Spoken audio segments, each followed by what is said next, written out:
فقال علی علیہ السلام اذن واللہ فوزنا وسعیدنا وشیتک فاز وسعید فی الدنیا والآخرہ ورب الکعبہ.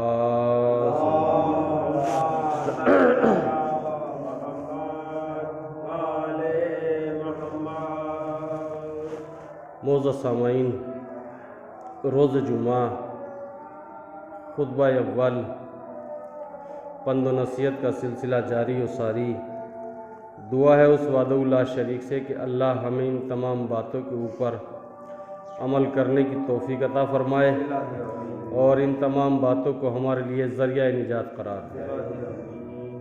آج کا دن روز جمعہ اور بمناسبت ولادت مولائے کائنات علی بن ابی طالب یعنی دو اعتبار سے آج کا دن جو ہے روز عید ہے. ایک تو جمعہ خود روز عید اور ایک مولا کی ولادت یہ بھی عید. تو دو خوشیاں، دو مناسبت. اور شب جو گزری ہے اس میں تمام ہی لوگوں نے محفل اور یہ تمام چیزیں خوشیاں کی، ایک دوسرے کو مبارکباد دینی بھی چاہیے. سبحان اللہ، الحمدللہ. اور دعا ہے اس وحدہ لا شریک سے کہ اللہ ہمارے لیے ان تمام باتوں کو ذریعہ نجات قرار دے. میں نے عنوان کلام کے طور پر حدیث قصہ کے ایک جملے کی تلاوت کرنے کا شرف حاصل کیا، جو آپ ہر روز ہر شب جمعہ میں پڑھتے ہیں، سنتے ہیں، تلاوت ہوتی ہے. لیکن دیکھیں، اصل میں مقصد جو ہے وہ یہ ہے کہ ہم آپ کی سیرت پہ چل کر، آپ کے نقش قدم پر چل کر اپنی دنیا و آخرت کو سنوار لیں. یہی ہمارے لیے فلاح و بہبودی، کامیابی و کامرانی ہے. اور اگر اس سے پہلے بھی میں نے آپ کی خدمت میں عرض کیا تھا کہ ذکر سے خالی کچھ نہیں ہوتا، فکر کرنا بھی ضروری ہوتا ہے. ذکر کرتے رہیے، آپ فکر نہ کیجیے، اس سے کوئی مزیداری نہیں ہے. حالانکہ وہ اللہ ثواب دے وہ علیحدہ ہے، لیکن فکر کرنا بہت ضروری ہے. آپ ساری زندگی سے سنتے چلے آ رہے ہیں حدیث قصہ، لیکن حدیث قصہ کے معنی و مطالب، مفاہیم، مقصد، اس کے اوپر کبھی ہم نے توجہ نہیں کی. اور اگر ہم توجہ کریں تو ہماری ناک کبھی کبھی اڑ جاتی ہے. مثلا بعض چیزیں ایسی ہوتی ہیں کہ جسے ہم چاہ کر بھی نہیں کر سکتے. میں اپنے جسم کا خود اختیار رکھتا ہوں، میں جیسے چاہوں ایسے رہوں، لیکن جیسے اسلام چاہتا ہے صرف اس جسم کے اوپر میں اسلام نافذ نہیں کر سکتا. باقی پورے معاشرے کو بدلنا تو یہ علیحدہ بات ہے. تو حدیث قصہ ہم ہر روز سنتے ہیں، اور شب جمعہ میں تو مخصوصاً ایک صلوات پڑھ دیجیے.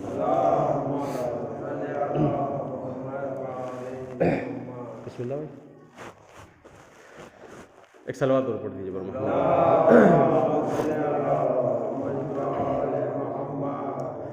تو حدیث قصہ کے اوپر ہم نے کیا سیکھا حدیث قصہ سے؟ دیکھیے، میرا جو مقصد ہے وہ یہ کہ شیعہ کیا ہیں اور شیعہ کون ہیں. لیکن ایک دو بات ابھی بیٹھے بیٹھے ذہن میں آئی. حدیث قصہ نے یہ بتایا کہ جب پیغمبر اسلام معصومہ کے گھر پر پہنچے، جناب سیدۃ النساء العالمین، تو آپ نے ایک لفظ کہا کہ بیٹی، میں اپنے بدن میں ضعف محسوس کر رہا ہوں. تو کہا کہ تو بابا پھر چادر میں آ جائیے. چادر لی اور کہا کہ بابا اس چادر میں آ جائیے.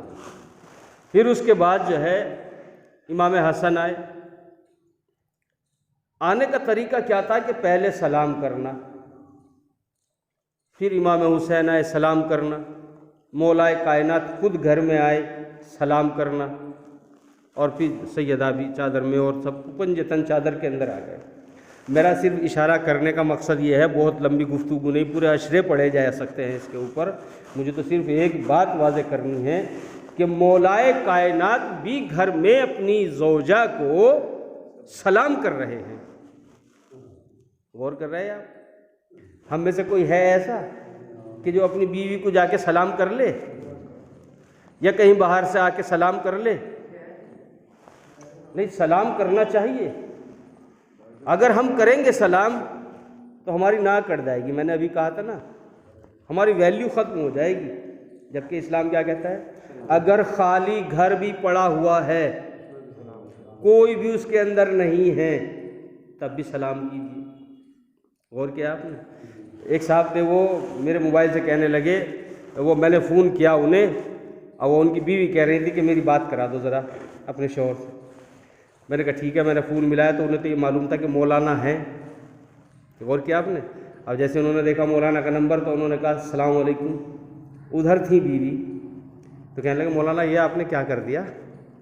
مطلب دھوکے میں انہوں نے اپنی بیوی کو سلام کر لیا، تو انہیں یہ ناگوار گزرا۔ غور کر رہے ہیں آپ؟ وہ سوچ رہے تھے کہ مولانا کو سلام کر رہا ہوں، لیکن تھی موبائل کے اوپر بیوی، تو اتنا بھی برداشت نہیں کر سکتے ہیں۔ غور کیا آپ نے؟ تو سلام کرنا کتنا ضروری ہے۔ لیجیے آج ایک چیز کے اوپر عمل کر کے دیکھتے ہیں، کتنے لوگ عمل کریں گے اس کے اوپر۔ میں نے کہا نہیں، خالی ایک چیز کے اوپر پیسہ خرچ نہیں ہوتا، دولت خرچ نہیں ہوتی، کچھ خرچ نہیں ہوتا، لیکن کون کرے گا؟ کر کے دیکھیں نا، کیسی جو ہے گھر کے اندر سکون ہوگا اور کتنی باتیں ہوں گی۔ بہرحال تو ہر بچہ بھی بار بار گھر میں آ کے سلام کرتا ہے۔ سلام ہم نے یہ تو سیکھا ہے، دیکھیں میں موضوع تو میرا دوسرا ہے، بہرحال وہ یہ کہ سلام ہم نے کرنا یہ تو سیکھا، اور یہ بھی کہا جاتا ہے اگر کوئی بچہ بھی آ جائے، کہا بڑوں نے کیا تمہیں یہ بھی نہیں سکھایا ہے کہ سلام کرنا چاہیے؟ کون کہتا ہے کہ بچے سلام کریں؟ مولانا یہ اور اب نئی بات بتا دو، بچے سلام نہ کریں؟ نہیں، مقصد یہ نہیں بچے سلام نہ کریں، بچے سلام کریں، لیکن بڑوں کو سلام کرنا چاہیے۔ پیغمبر اسلام بچوں کو دیکھ کر سلام کرتے تھے، چھوٹے چھوٹے بچوں کو دیکھ کر سلام کرتے تھے۔ ہم کیا سوچتے ہیں کہ ہم سے جو چھوٹا ہے وہ ہمیں سلام کرے، تو بس یہ ہے۔ اور سلام کرنے کے لیے ایک بات اور ذہن میں آ گئی تو عرض کر دوں کہ ہر بڑے کے لیے ضروری ہے کہ چھوٹے کو سلام کرے۔ آپ کہیں گے کیسے؟ مطلب اگر کوئی مرتبے کے اعتبار سے، جاؤ حشم کے اعتبار سے بڑا ہے تو اپنے سے چھوٹے والے کو سلام کرے۔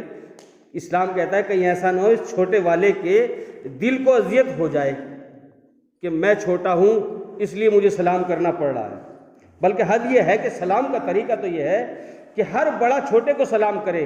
اگر کوئی گاڑی میں جا رہا ہے تو بائک والے کو سلام کرے، اگر کوئی بائک پہ ہے تو سائیکل والے کو سلام کرے، اگر کوئی سائیکل والا ہے تو پیدل والے کو سلام کرے، اگر کوئی کھڑا ہوا ہے تو بیٹھے والے کو سلام کرے۔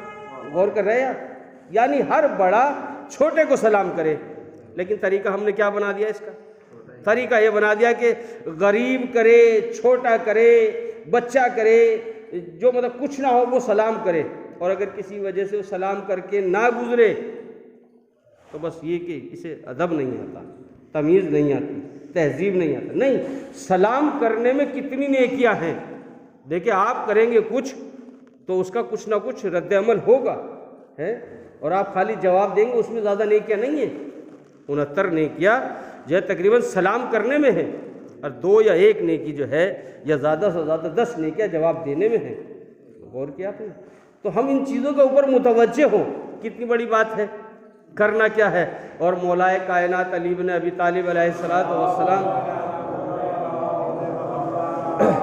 آپ نے تو خدا کی قسم حدیث میں وہ بات ارشاد فرما دی۔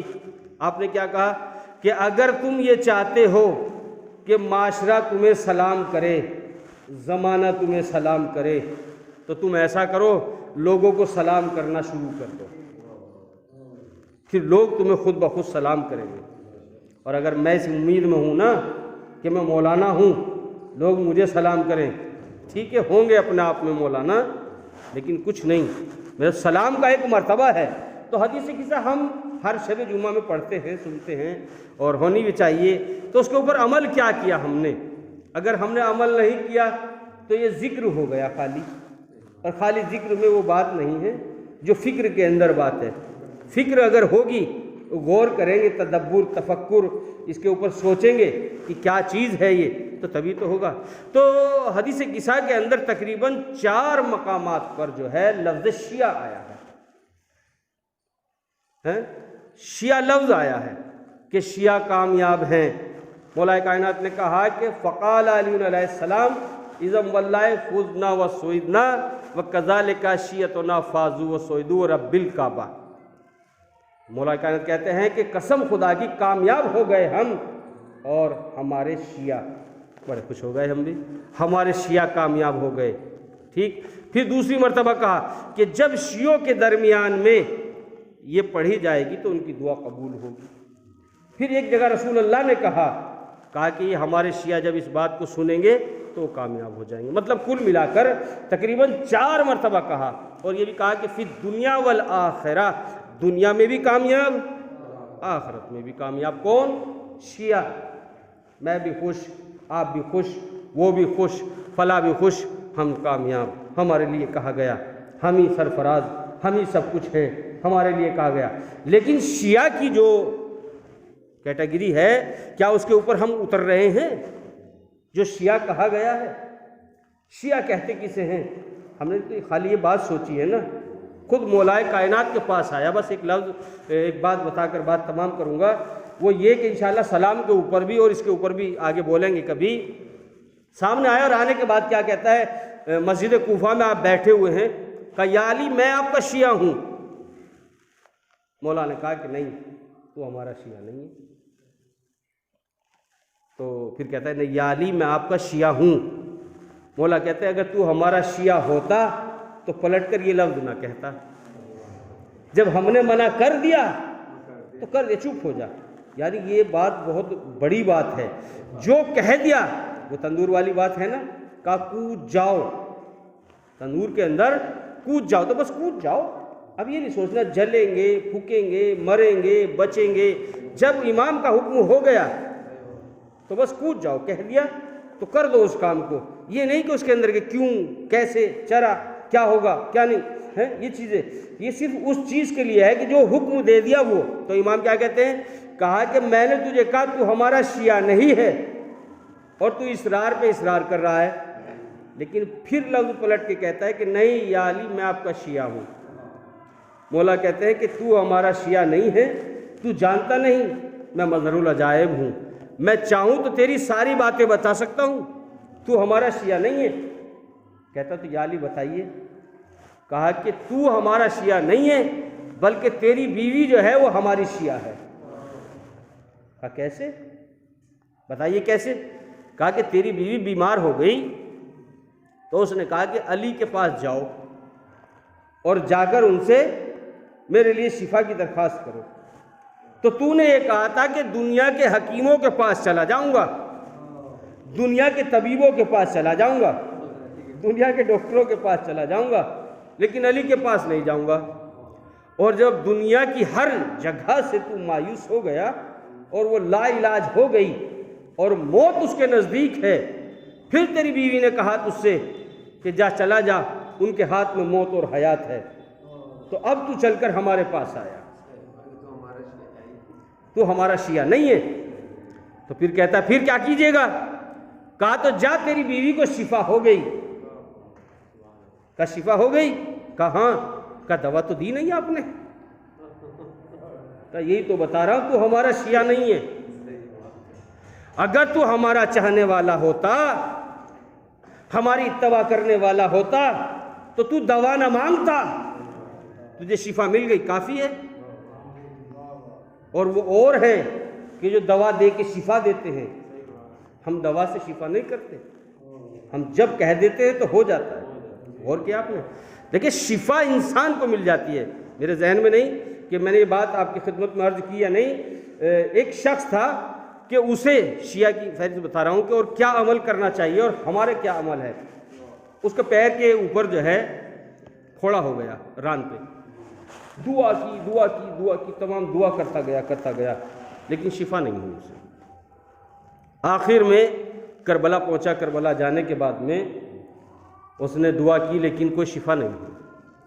لاسٹ یہ ہوا کہ ڈاکٹروں نے اسے کہہ دیا کہ اب یہ نس کے اوپر پھوڑا ہو چکا ہے، ٹیومر جو ہے یہ نس کے اوپر ہو چکا ہے اور یہ لا علاج ہو چکا ہے، لہٰذا تو پیر کاٹنا پڑے گا یا اس کا کوئی علاج نہیں۔ بہرحال اس نے نہر فرات میں غسل کیا، غسل کرنے کے بعد وہ جانا چاہتا تھا آخری بار زیارت کر کے، اس نے دیکھا کہ کچھ گھوڑے پہ سوار آئے ہیں 2-4 آدمی یا 5 آدمی، اور ان میں سے اس کے آنے والوں نے اس کا نام لیا، اے ابراہیم کیا پریشانی ہے تمہیں؟ اور سب جتنے گھوڑے پہ سوار ہیں سب نے اسے بیچ میں لے لیا، تو کہا کہ مجھے یہ پریشانی ہے، میرے پیر پہ جو ہے ایسے ایسے پھوڑا ہو چکا ہے۔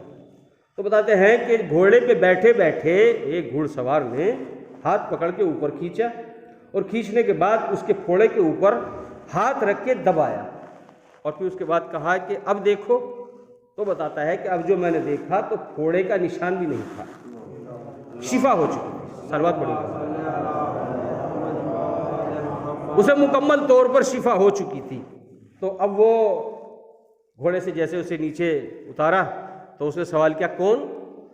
کہا کہ یہ تیرے امام زمانہ ہے جنہیں تو بلا رہا تھا۔ اب ہے سننے والی بات، کہا یہ تیرے امام ہیں۔ تو بتاتے ہیں کہ اس نے دوڑ کر امام کو پیروں کو پکڑ لیا، کہا امام میں تو آپ کے ساتھ جاؤں گا، مجھے آپ اپنے ساتھ لے کر چلیے۔ امام نے کہا نہیں ابراہیم جاؤ تم واپس۔ اس نے کہا نہیں امام، دیکھیں لفظ نہیں آنا، بات جو ہے موضوع یہ ہے جو کہہ دیا امام نے وہی ہونا ہے بس۔ کہا نہیں امام میں تو آپ کے ساتھ جاؤں گا۔ کہتا ہے کہ نہیں امام مجھے ساتھ لے کے چلیے۔ امام کہتے ہیں ابراہیم جاؤ واپس۔ پھر کہتا ہے امام میں آپ کا ساتھ نہیں چھوڑوں گا۔ تو خدا کی قسم امام نے کیا جملہ کہا، اے ابراہیم یہ کیسی اطاعت ہے، یہ کیسی محبت ہے جو ہمارا کہنا نہیں مان رہے ہو۔ اور کیا، وہ کسی چیز کی نافرمانی ویسے نہیں کر رہا تھا، وہ محبت میں جانا چاہ رہا تھا۔ اچھا ایک چیز اور ہوتی ہے، آپ نے عموماً شاید سنا ہو ممبر پہ کبھی کہہ دیتے ہیں کہ جنگ جس وقت ہوئی یا خیموں کو نہر فرات کے نزدیک سے اکھاڑا گیا تو حضرت عباس علیہ السلام نے کہا کہ یہ خیمے نہیں اکھڑیں گے، اور امام حسین نے کہا کہ اکھاڑو۔ اب جو ہے حضرت عباس کو امام حسین بھی روک نہیں پا رہے ہیں۔ ٹھیک، یہ سنا آپ نے؟ پھر سنا کہ مثلاً جیسے جنگ کے لیے تلوار اٹھا لی تو جناب سکینہ کو لے کر آئے دربار میں، اور لانے کے بعد کہا کہ میں سکینہ کو لے کر آ جاؤں گا، عباس یا تو رک جاؤ۔ یہ بات سنی آپ؟ نہیں سنی ہوگی، بہرحال سنی یا نہیں سنی، لیکن میں بتانا چاہتا ہوں کہ امام حسین کا کہنا حضرت عباس نے جیسے کہہ دیا ویسے ہی مان لیا۔ یہ جو ہوتا ہے نا کہ وہ روک رہے ہیں وہ رک نہیں رہے ہیں، وہ اس کا واسطہ دے رہے ہیں وہ رک نہیں رہے ہیں، وہ جناب سکینہ کا نام لے رہے ہیں وہ رک نہیں رہے ہیں، وہ روک رہے ہیں، نہیں، امام نے جو کہہ دیا وہی ہو گیا، وہی ہوگا۔ ایک چیز اور ذہن میں آئی تو اسے بھی عرض کر دوں، بعض مرتبہ جو لوگ کہہ دیتے ہیں، مثلاً عقیدہ بنا لیا ہے، کہا کہ کوئی پرندہ بھی حضرت عباس علیہ السلام کے روزے کے اوپر سے نہیں اڑ سکتا۔ سنا ہوگا آپ نے، نعوذ باللہ استغفر اللہ، حضرت عباس ہیں، کیوں پرندے کو ماریں گے، کیوں کسی کو قتل کریں گے بلا وجہ؟ ایک ایسی تصویر بنا کے ہمارے سامنے پیش کر دی کہ جس کا ایک ہیبت ناک چیز بنا کے رکھ دی۔ بہرحال میں صرف بتانا یہ چاہتا ہوں، کہنا یہ چاہتا ہوں کہ امام کی بات کو فالو کرنا، جیسے جس حال میں جس وقت میں ہے فوراً برسر و چشم قبول ہے، جو کہہ دیا ہاں۔ تو اب اگر ہم ان کی باتوں کو نہ مانیں یا محبت میں آ کے ہم ان کی باتوں کی پیروی نہ کریں تو ہم ان کے شیعہ نہیں ہوں گے۔ چاہے جائے کہ ہم واجبات کو چھوڑتے چلے جائیں، چاہے جائے کہ ہم ان کے بتائے ہوئے باتوں پہ عمل نہ کریں، تو یہ ہمارے لیے نقصان دہ۔ پھر ہم شیعہ کی فہرست میں نہیں، ہم موالی تو ہو سکتے ہیں، شیعہ نہیں ہو سکتے۔ دعا اس وعدہ اللہ شریف سے کہ اللہ ہمیں شیعوں کی فہرست میں ہی قرار دے اور اللہ ہماری ان باتوں کو قبول فرمائے۔ بسم اللہ الرحمن الرحیم، قل هو اللہ احد اللہ الصمد لم یلد ولم یولد ولم یکن له کفوا احد۔